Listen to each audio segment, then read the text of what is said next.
Started? Yep. Okay, where do I go to watch? Just on our Just go to our pages. Facebook page? Okay. That's going to say, oh, See it? but it's not live. Oh, there you are.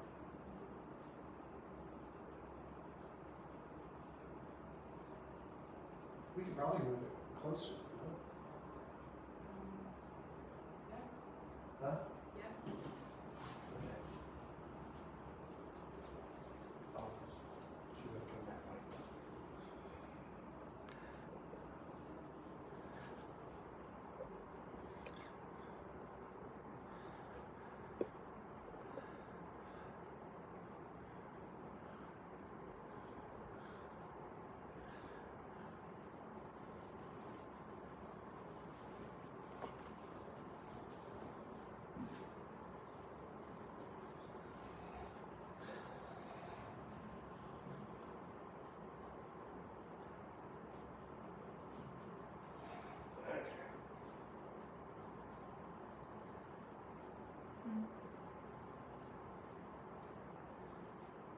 I don't see any comments yet. Comment if you can hear us. Now we're not sure of the sound, so you guys let us know that you're hearing something. We're over here in the pavilion building. Oh, jeez. Well, I got- we can hear it on his phone. And I gotta turn my sound down. Gee whiz. Hi, Pamela. Okay, sound is good. Okay. Well, we're here in place of Father Jacoby tonight because he's helping out with usher training. So you're stuck with us. But we can still answer a lot of questions about public masses and the new church. So if there's anything we can't answer, we'll let Father Jacoby know. But yeah.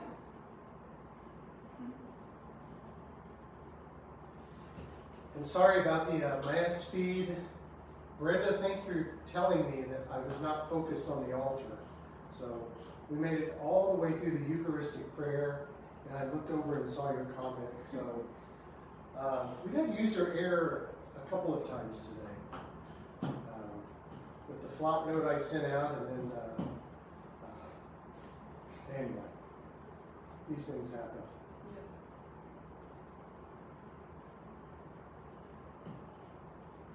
Any questions? Shirley Ramage is watching. Robert Weigel is watching from beautiful Woodward, Oklahoma.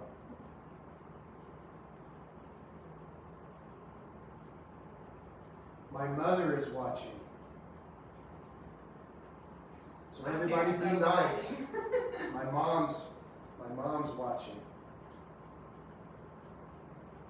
So we had so those of you that aren't aware, we had our first public mass tonight. How many people were there? I heard over 20, but I didn't hear a final count. Oh, I think it was probably closer to Yeah. 30 or 40. Yeah, it was a lot. It was a good. So it was a good turnout. One side was full. I mean, full in terms of social distancing and keeping family units separated. So, but it was nice. I think Father was pretty excited. So, There's your mom. well, I mean, Brenda's on here. She said she's been saving up her hard questions. So Emily is ready for your hard questions, Brenda.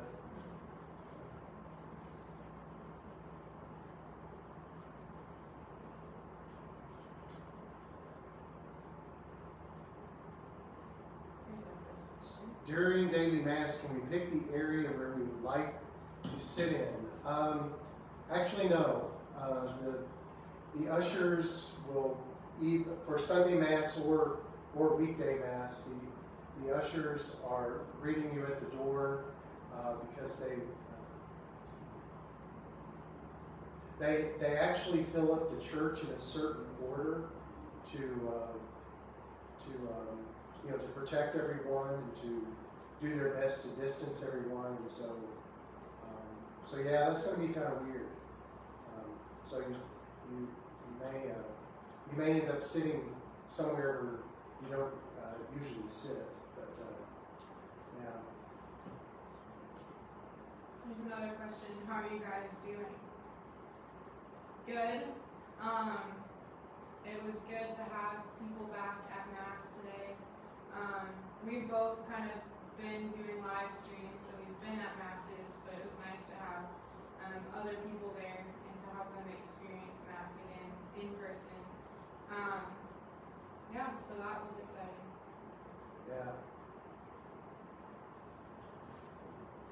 And it was nice, especially Spanish Mass, when to hear the responses, it wasn't dependent upon me.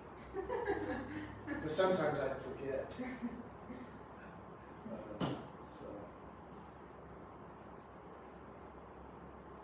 I guess back to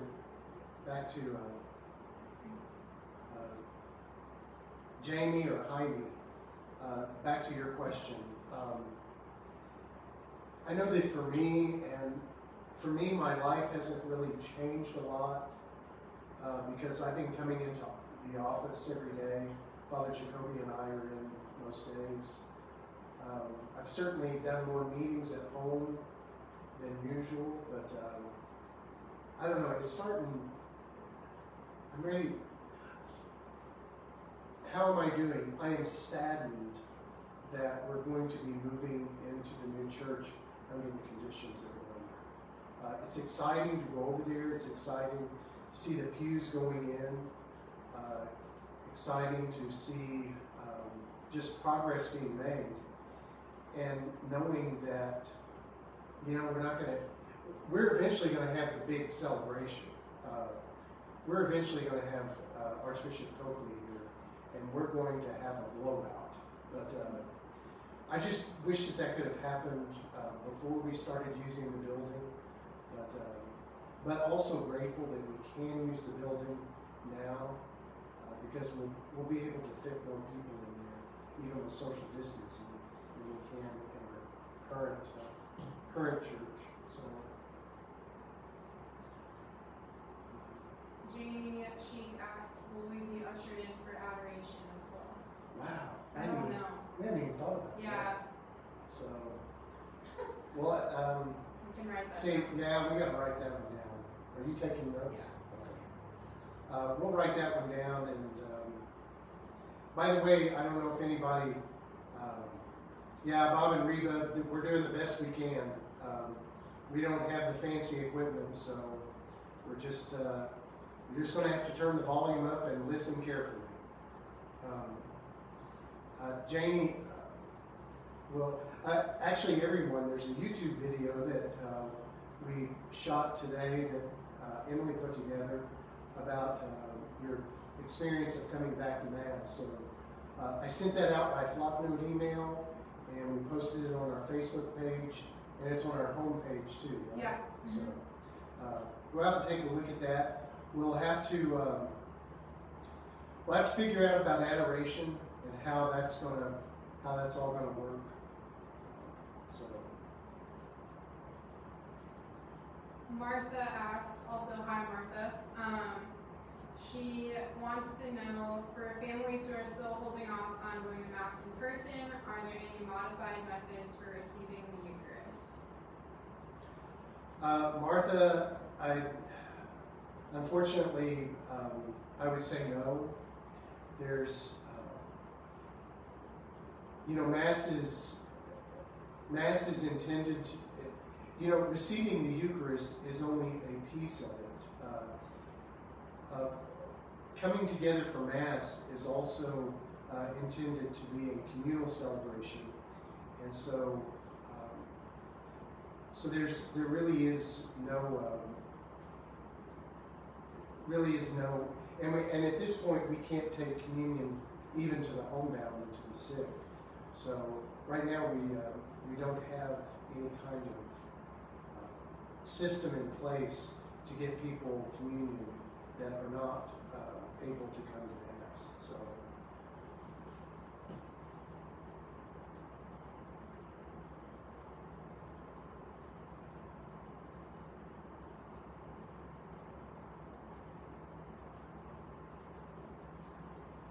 Jaime, you can call the parish office, or Father Jacoby's email is on our homepage.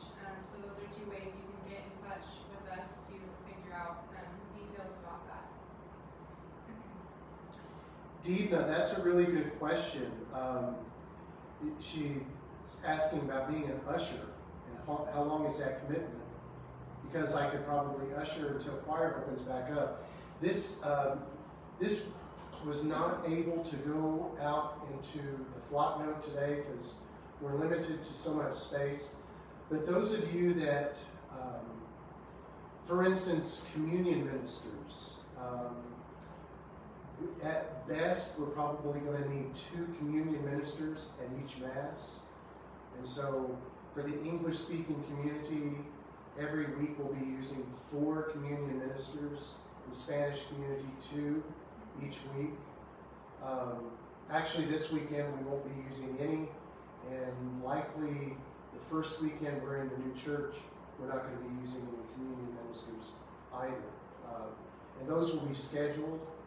For those of you that are involved in various ministries, like choir, like communion ministers, we're cutting way back on the lectors, and because we're going to have 1 fewer Mass, you could get involved by helping usher, because it's going to, during this time, this time where we're doing this social distancing, ushering is going to be the most labor-intensive ministry that we have.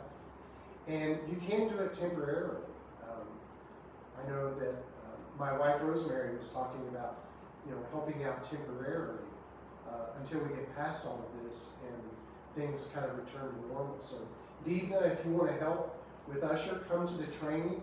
There is no long-term commitment because we understand that people are involved in other ministries as well, but they want to help with something.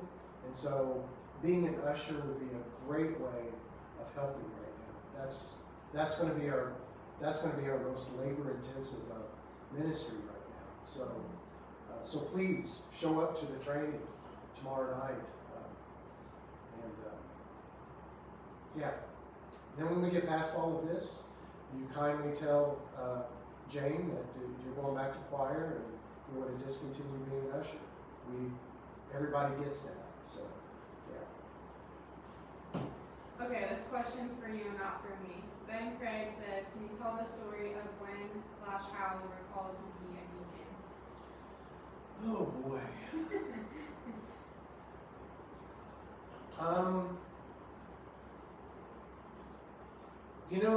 I always had a sense that God was calling me to something. I actually discerned a call, and I will say that looking back, I think I was discerning a call to be a seminarian, because that's the first step. I think sometimes young men go to the seminary and everybody's already decided that they're going to be a priest. Well, seminary is to help them discern whether they're called to be a priest. And if the seminary does its job well, there's success stories on both sides. For instance, my son went to Conception Seminary College and eventually went on to be a priest. The seminary helped him discern that he was indeed being called to be a priest. I have a dear friend who also is a graduate of Conception Seminary College, who is discerned at the end of that he was not called to be a priest. Both are success stories, because my dear friend, who will remain unnamed, those who know me know who I'm talking about, is very involved in church ministry, and but was called to be married and has a beautiful family, beautiful kids, and so the seminary did a great job with both of those. I never made it that far. I really judged that God was calling me to something, and so it came many years later that it started to sort of I don't know, gel in my heart of what God was calling me to, and I was blessed to have a really good example of a deacon. At the time, we were members of St. Mark's in Norman. Deacon Jim Knight, who later became Father Jim Knight because his wife Dee passed away, and he discerned that God was calling him to be a priest after Dee passed away, and so he was a really good example for me in terms of a deacon, and I began to explore that possibility with our pastor. When we moved to the cathedral, I began exploring that possibility, and so I discerned I discerned whether I was to enter into diaconate formation. Discerning to be a deacon came during that formation, and so anyway, God seemed to be tugging at my heart, calling me in that direction through the inner promptings of my heart, but also through the prayers and encouragement of others as well. And so all of that combined just really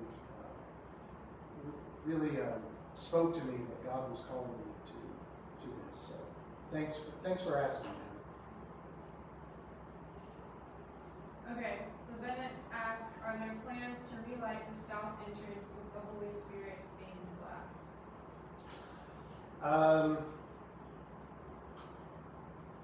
I don't know. I'm just going to be real upfront with that. We've been so focused on getting the new building up and running that south entrance. I know things got disconnected when they came in and moved that gas line and did some things out there. So I don't really know what's going on with that south entrance. I know there's a plan to keep it. We were informed by the city. We thought it was going to be torn down.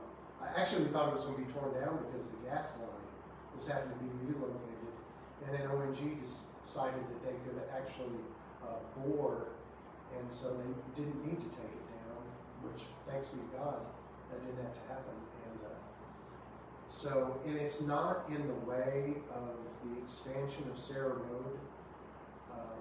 So getting it relit, I don't know what the plans are on that. So that'll just be, put that in the note too. Okay. Sam asks, will there be new sod laid around the new church? Yeah. The sod company, we actually Timberlake first approached the sod company to say, hey, this stuff doesn't look good. And the sod company came out and saw, yeah, it doesn't look good. So they fertilized it, and they said, we're going to give it a chance to come back.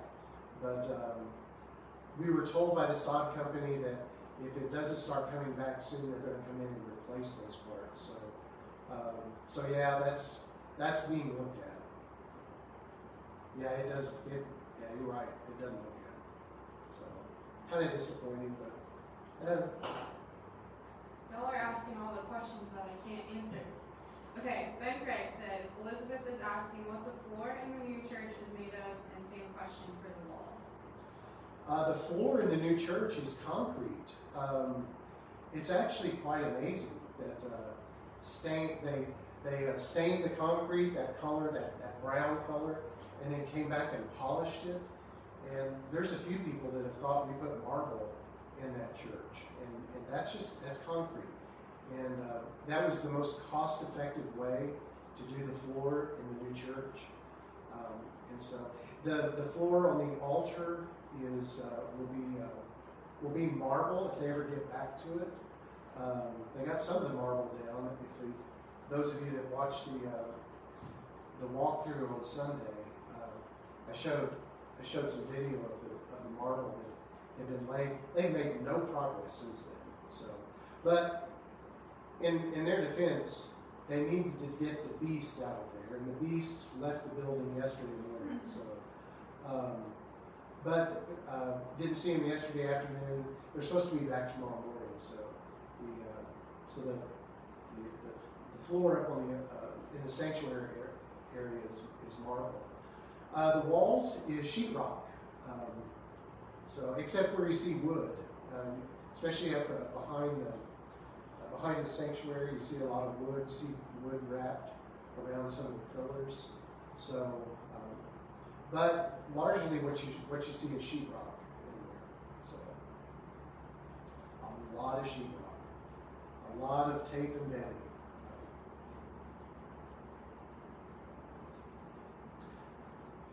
Yeah, Ralph or Mary Jane. No, he doesn't. The guy that is doing the installation of the baptismal font is not set to get here until, he says he's going to be here Memorial Day.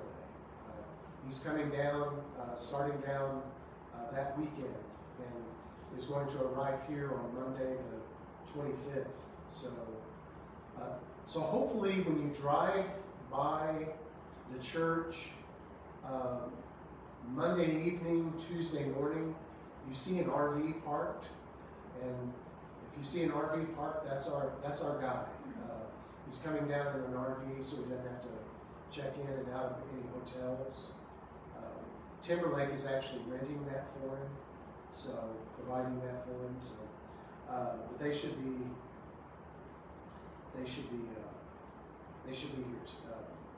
He should be here Monday. That's what his plan is. Sam asks, are all the pews in and ready to go? Well, they're in process. They delivered all the pieces yesterday, and this afternoon they had about 7 rows of pews. They don't have them anchored yet, but it all comes in pieces. So you have the end pieces, you have the backs, you have the seats. I can't remember if the hymnal holders are on the back of the seats or they have to put those on. One of the pictures that I posted yesterday on Facebook, I didn't explain what that picture was, but it's a big pile of kneelers. So those all have to be attached as well. But they're in progress. They say it'll take 4 to 5 days to get the pews in. So I'm guessing by Friday. I would think that by our walkthrough that we'll do Sunday morning, Sunday afternoon. Yeah, because we have regular mass schedule this weekend. Mm-hmm. Yeah, I'll do a church tour sometime Sunday. I would imagine that all the pews will be in, and they'll be finished by Sunday. Rosemary asks, what is happening with youth and young adults during the Rona? So youth group is still meeting. So a couple weeks ago, we started doing youth group digitally through Zoom. So every other Wednesday we've been meeting, and then we have the opportunity for a parent night on those off weeks. That's been a little challenging recently. So if you or your teen are interested in participating in that, just shoot me an email and let me know, and I can get you hooked up with the Zoom links. So tomorrow is our next youth group, and those have been really good so far, just to talk to the teens and see how they've been experiencing all of this, because it's a lot different for them not being in school. I know a lot of us adults kind of are going through our own challenges, but they have a lot that they're going through too. And then young adults, not a ton right now. There's a young adult guild though through the Altar Society that is very active, and I can connect you with those ladies if you're interested in that, or if you're interested in being in a Bible study or doing something in your adult ministry, let me know so that we can get started on starting those things.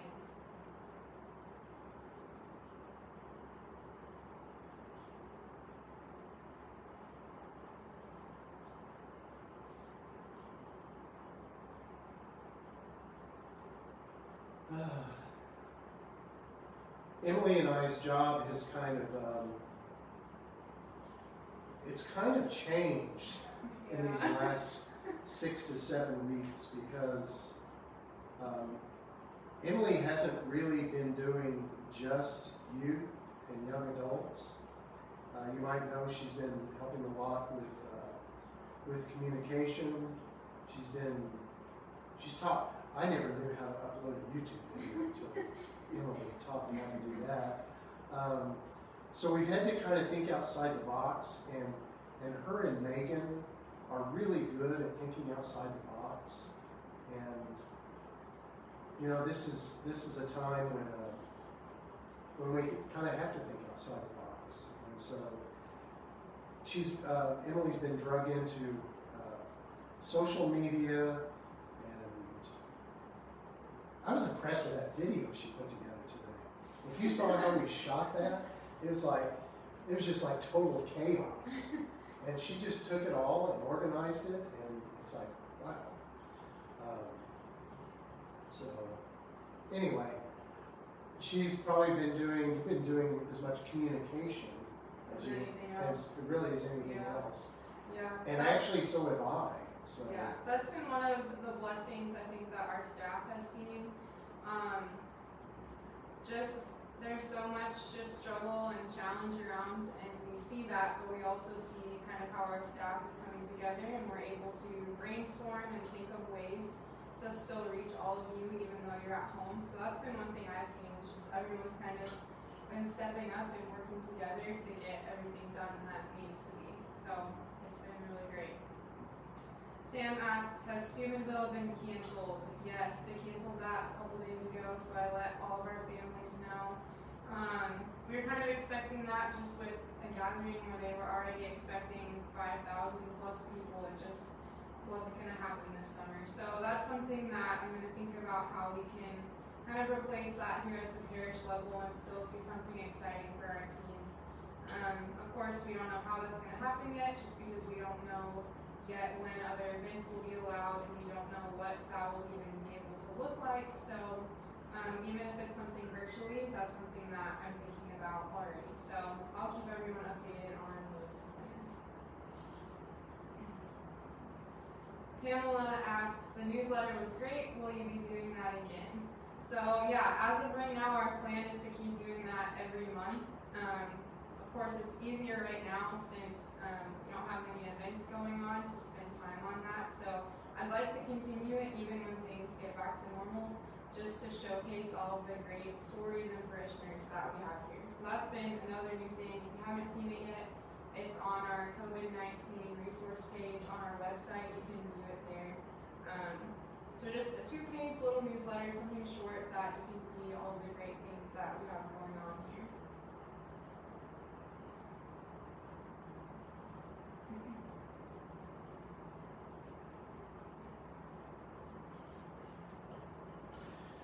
So, Janet, will masks or hand sanitizer be provided by Holy Spirit?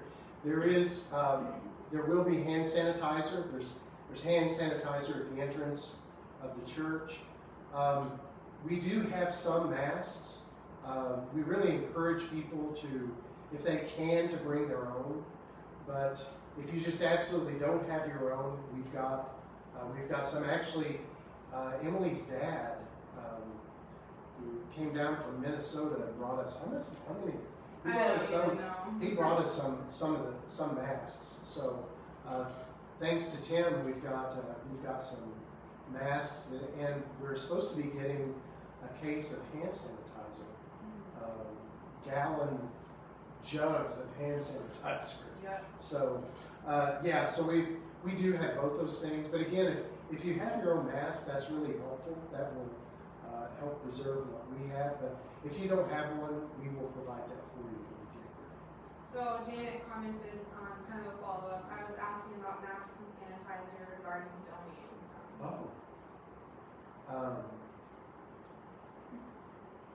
We would never turn down a donation. So if that's what she needs, is that what she needs? I think so. So Of Janet, course, if those are things that you need for your family, keep those for yourselves. We don't want to take anything away from your necessities. But yeah, we would never turn down donations. Ben Craig asks, what equipment are you using for these posts? Is it a particular tripod and built-in microphone or a different setup. We're using our iPhones, so we both have one of the newer iPhones. So that's pretty much it, just on a tripod. During Mass, Father Jacoby and the lectors are using microphones, but on things like this, neither of us are mic'd up or anything. Yeah, I was trying to comment. I was hoping you'd let me take a picture, and I could take a picture of what we're looking at. Oh my goodness. It's an iPhone on a tripod. Yeah. And probably in the long haul, this is actually Ben's question leads to something that would be worth mentioning. Our sound, our AVD, audio visual design, is the ones putting in our sound system, and they're also putting in a camera system. So we're going to have one camera that's above the choir looking at the altar, which can be zoomed in, and I mean, you can like super zoom that thing in, and it's clear as a bell. So there's a camera up there to see the front. There's another camera to the side to come over and just get a different view of the altar area. And then there's also going to be one by one of the speakers. I think it's on the Mary side. We're going to have a speaker over there. There's a camera there that's pointed toward the back of the church. So like for weddings, you can see, you can video. Nobody uses film anymore. You can video the wedding and actually see the procession coming in. So those cameras are being installed, and so we're going to be permanently live streaming Tuesday evening Mass in Spanish, Wednesday evening Mass, and then on Sunday morning, the 9:30 English Mass and the 12:15 Mass in Spanish. Those will all be live streamed. And I want to iterate for those who are too sick to come to Mass. It is not a replacement for being there live, but it's a way to reach the homebound. And maybe somebody who's not Catholic comes across the feed and gets interested. It's an evangelizing tool as well. So anyway, that equipment is going to be placed in the church, and it's actually going to be operated from an iPad. Our sound system is going to be operated from an iPad, and which is impressive. And that's why we need folks to volunteer to be part of some sort of, I don't know what we call it, technology committee, to learn how to do that streaming and operate the sound system, because people sitting in the pew are the best judges of what the sound sounds like. And so actually somebody can be sitting in the pew with the iPad, somebody that we trust, and make adjustments to the sound system as they hear problems. So. And that's something a few people have reached out to us already to be a part of. We haven't gotten any more details yet, so we'll let you know once we figure that out. And if you're watching and you're interested in helping with that, just let either one of us know so that we can add you to our list. Last week we had a couple of volunteers. Yeah, I have their names. Oh, you have their names? Okay. Sanitizer products. Not all sanitizer products are compatible with our new pews, right? Yes. So we would ask that you not bring your own wipes to wipe down the pews. The pews will be wiped down by volunteers here in the parish, and they'll be using wipes that are approved by Sauter, our pew company, because we want to preserve the finish. We saw, Father Jacoby saw some examples of pews that had been used with the wrong kind of wipes, and the finish was starting to come off. So, gosh, we don't want to get into that. So, if what's best is the hand sanitizer. The Clorox wipes. And if you look in the fine print, you'll find an EPA regulatory number. It'll say EPA reg number, 5813-79. I've got that committed to memory because I've been looking for this stuff. So 5813-79. If you come across that, let us know. If you order it, if you can order it. We'll reimburse you. But if we can get our hands on some of those Clorox wipes, we're investigating. Recently, Sam actually found some canisters of wipes at Sam's, and Sauter is looking at that label, and they're going to check to see if those can actually be used on the pews, if they would be comfortable with that. So as soon as I get the definitive word on that, we'll let folks know. But please don't bring your own wipes. The pews are going to be sanitized before you get here, so that we're committing to. That's something too, you might want to help us pass the word along if you have any family members or friends you know aren't on technology the same way you are. Just help us spread the word that we don't want people cleaning the pews with just whatever they bring with.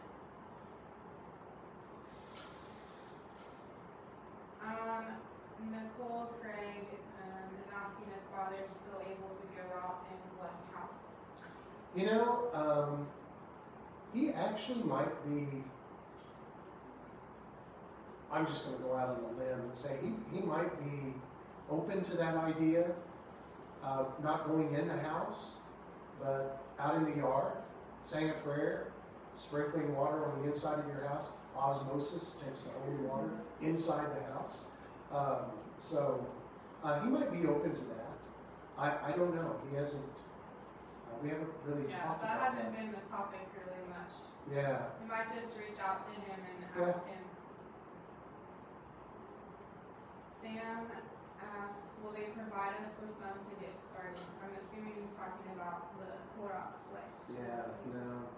I imagine they're having a harder time finding them as we are. Ben Craig says, Elizabeth wants to know what the roof is made out of. It's just composite shingles. I wish I could tell you that it's a clay roof or concrete or something exotic, but it's not. It's composite shingles. I'm sure if Mila were here, he would be able to describe it better than I can. Well, first off, I know he can describe it better than I can. But as far as I see, it's a roof very similar to what I'm looking at on the rectory here. So just regular shingle roof. The Bennetts ask, will hand sanitizers on our hands harm the finish on the pews? I think by the time you get here, that stuff usually dissipates. It's probably dry by the time. Yeah, it's probably dry by the time you touch the pews. So, I don't worry about that so much. Denny asks, can you explain how one goes about requesting a mass for someone? If you want a mass said for someone, there's some envelopes out on the credenza, and you can fill out one of those envelopes and drop it in the mail slot, and Cindy will get that request. Usually, it's really hard to request a certain date. You can talk to Cindy about that, and maybe something can be negotiated, but what she does is she has a record of masses that Father says for people, and she keeps a record of that. And she prints out a little sheet for Father. So he before he starts Mass, he always, I can say this without exception, before he goes out to celebrate Mass, he opens the cabinet in the sacristy and looks to see who that Mass is for, and I can assure you that during that Mass, those intentions are being prayed for by him. So he may not always mention it, but he is praying for those needs. So fill out an envelope. Usually the normal stipend is $10.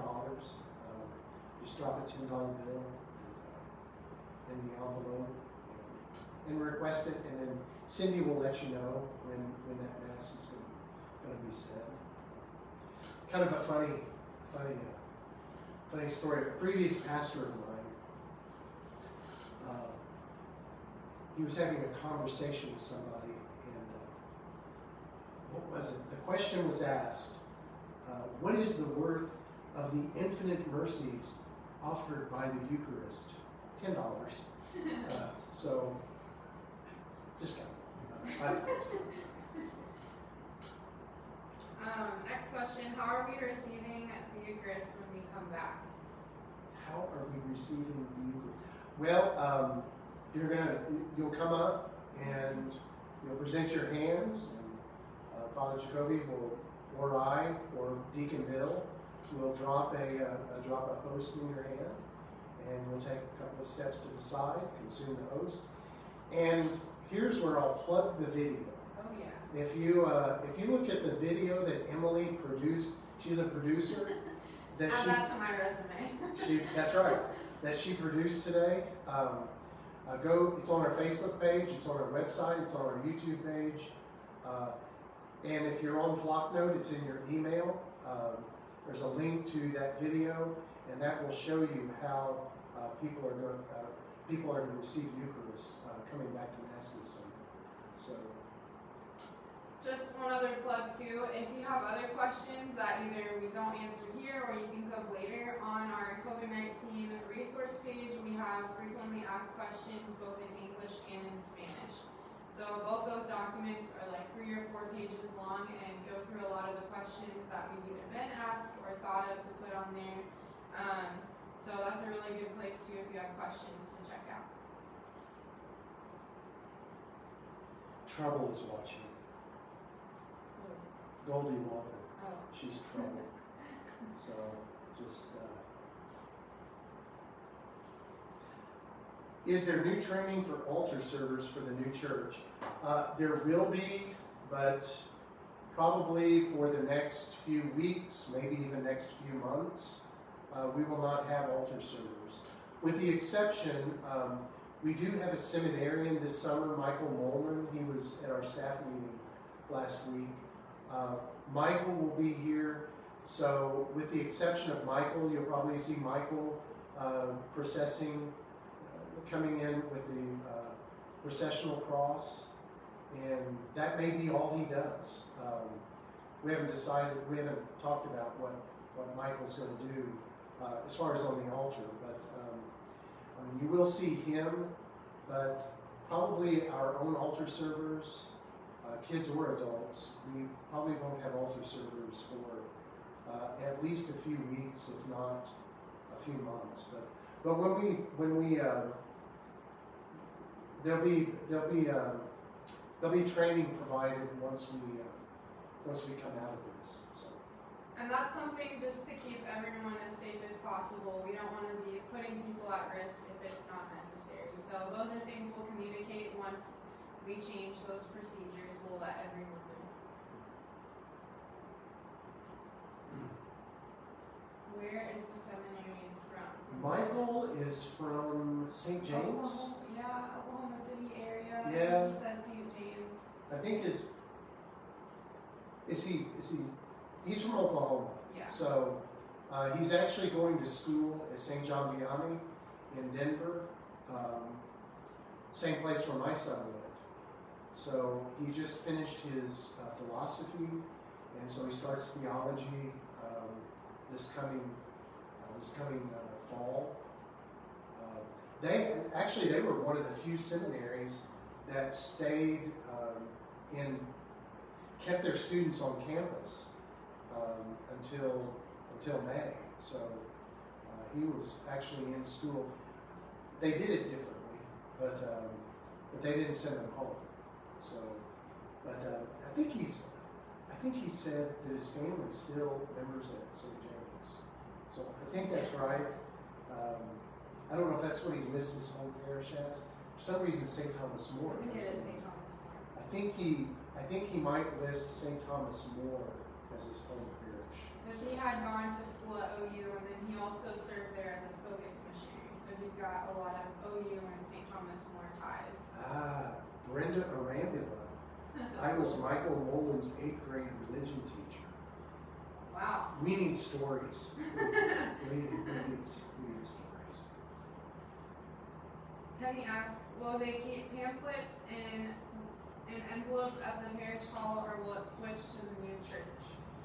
You know, that's something that we haven't thought through because they certainly won't be displayed the same way in the new church as they have been in our gathering area. They'll be available. That's something we have to think through. That's how to properly display that stuff. Because it's going to be a very, very different cultural experience too, going into the new church. So we need to be able to display that stuff where it's needed, but also to do it with dignity, if that makes any sense. We just don't want to start throwing stuff on tables when we get into the new church. So yeah, we gotta think through that. So and the other thing is when we move into that new church, it's not going to be perfect. It's not going to be complete. I can almost guarantee that it will not be complete when we move in. I've been telling people, what do we need? We need an altar, we need an ambo, and we need pews. The rest of it is, and we need a place for the tabernacle. We need a place for Father to sit. When we have all that stuff in place, the rest of it is, I don't want to say it's fluff, but we have the necessities once those things are in to celebrate Mass. So even after we moved into the church, there's still going to be work. For instance, the baptismal font. The guy will be done doing his part by the time, hopefully by the time we start public masses or start celebrating Mass in the new church on the 30th. But it's going to be 2 to 3 weeks after that before it's actually complete. So we're not going to have an operational baptismal font that first weekend. The images of Blessed Stanley Rother and Our Lady of Guadalupe that are to be framed likely will not be up. In fact, I can almost assure you they will not be up by May 30th. So I say that in the context, we don't know where brochures are going to be. We'll figure that out. We'll get it figured out as we go along. So. Okay, so Bob and Reba asked you, we know Michael's parents' names, we don't, but Brenda commented Greg and Julie. So there's the answer to that question.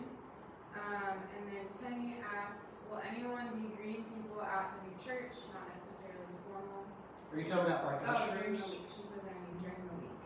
During the week. Oh, you mean like when you come to weekday Mass? Yeah, if you come to weekday Mass tomorrow night, you're going to be greeted by ushers, and ushers are going to be. We actually are going to have ushers at, I think, all the Masses. So even the weekday Masses. So yes, you will be greeted, whether it's the old church or the new church. So in terms of that greeting, that's going to happen either place. Ralph and Mary Jane ask, in the closet for the servers' garments in the new church, will there be bars that are lowered for the smaller servers to hang their garments?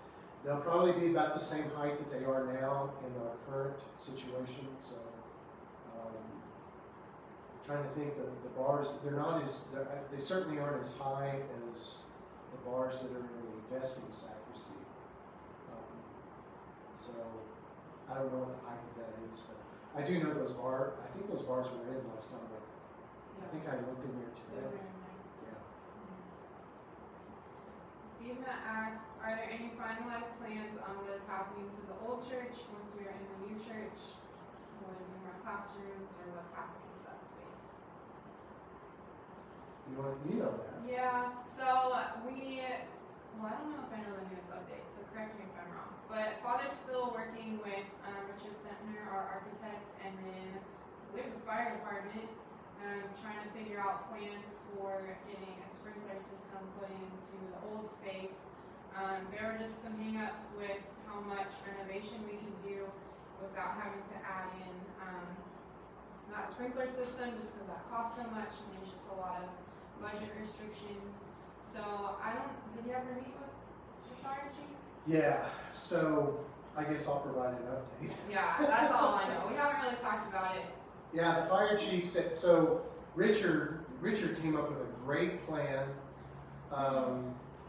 A plan, I would say that one of these days will be realized, but the plan that Richard presented would take the parish hall, divide it into 3 sections. It turns out there's some beams across there that can support movable walls, so we could actually take that space and divide it into 3 rooms, or make it 2/3 of it a big room and a smaller room, or make it all one big room. There was plans to, basically where the overflow area is now, to construct a classroom, and then in the old parish hall, to construct another classroom, so 2 more classrooms.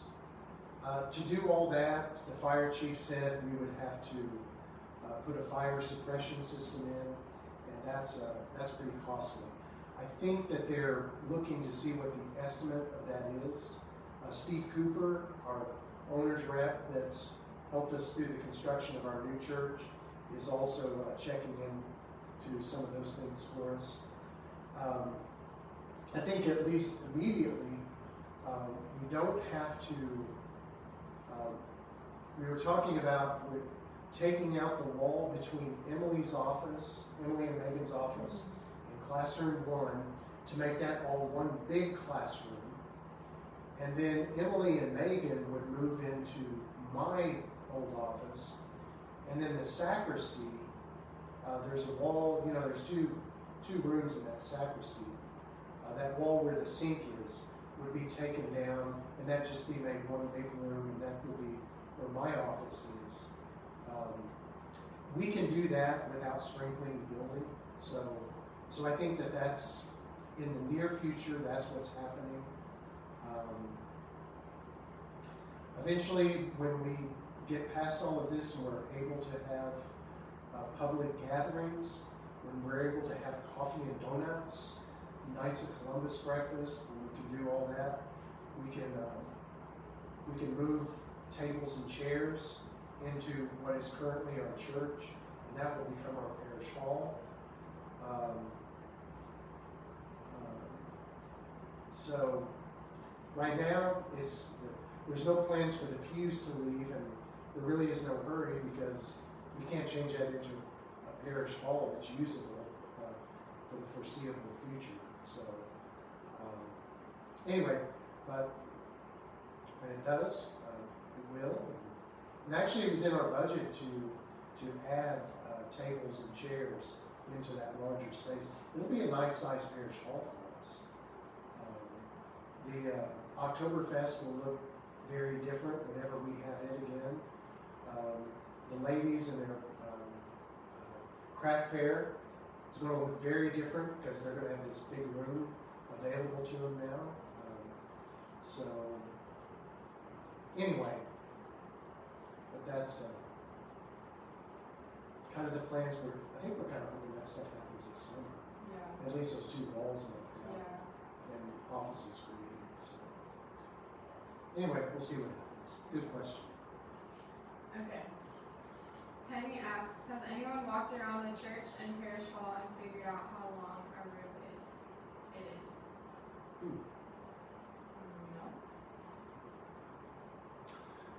No. But I tell you what, I'll get my Apple Watch on that tomorrow morning. I'm gonna write that down. Yeah. Write that down. Make me follow up on it in the heat of the day.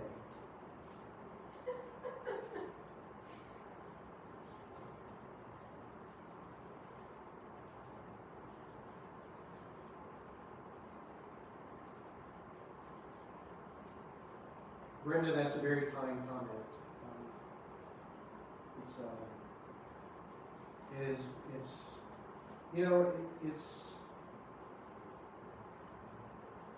in a paradoxical kind of way.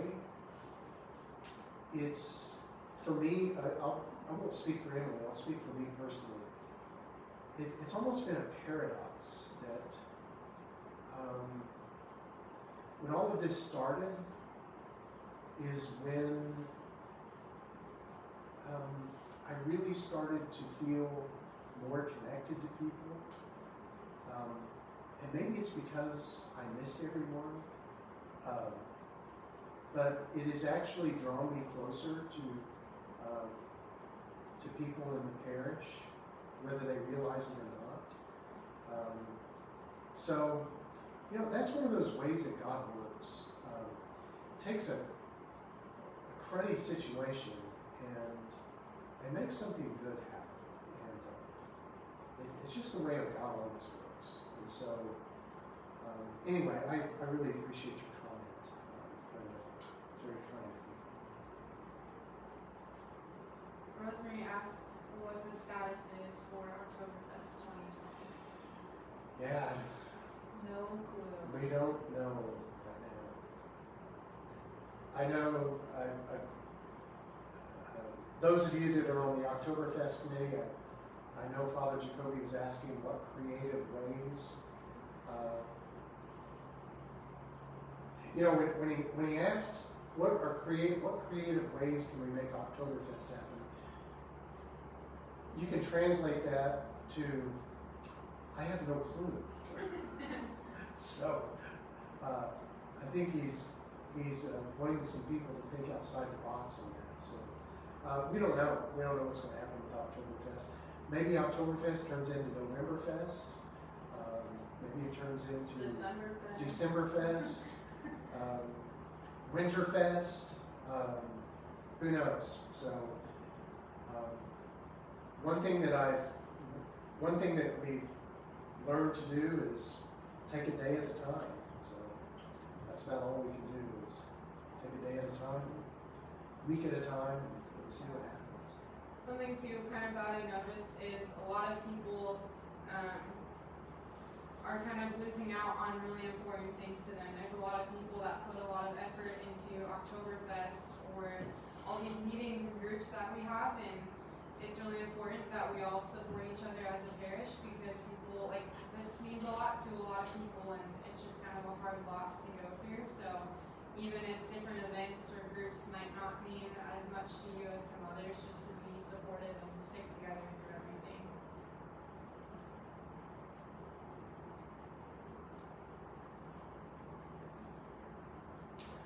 Yeah, Penny, maybe we need to start thinking about how to get a route around this place. That's not a bad idea.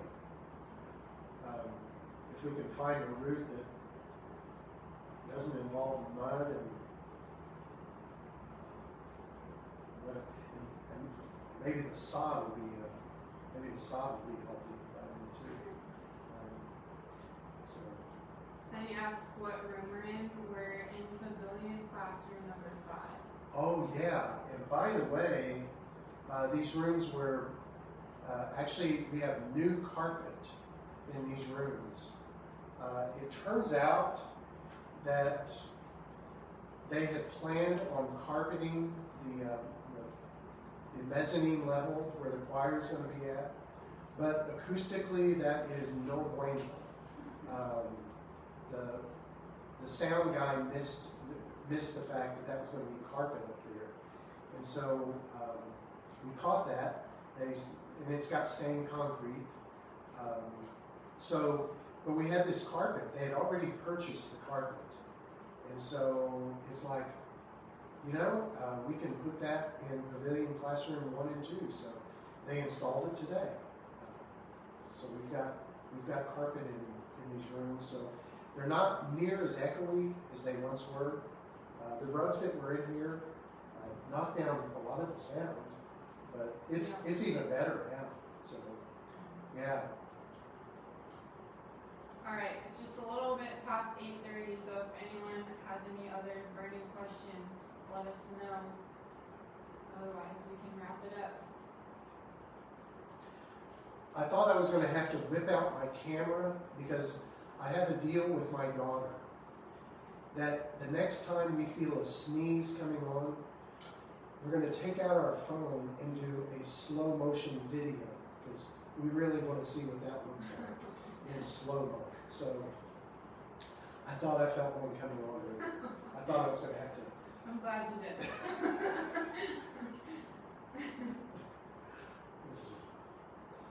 All right. Okay. That's it. Well, we appreciate everyone tuning in. Yeah, we're here for you guys. If you need anything, just email us, call the office. We want to be as supportive as we can. And we appreciate all the prayers and just everyone checking in and watching these live streams. Yeah, thank you. And we'll see some of you tomorrow night, and some of you maybe Thursday morning, and some of you this weekend. So God bless, and have a good rest of the evening, and we'll catch you next time.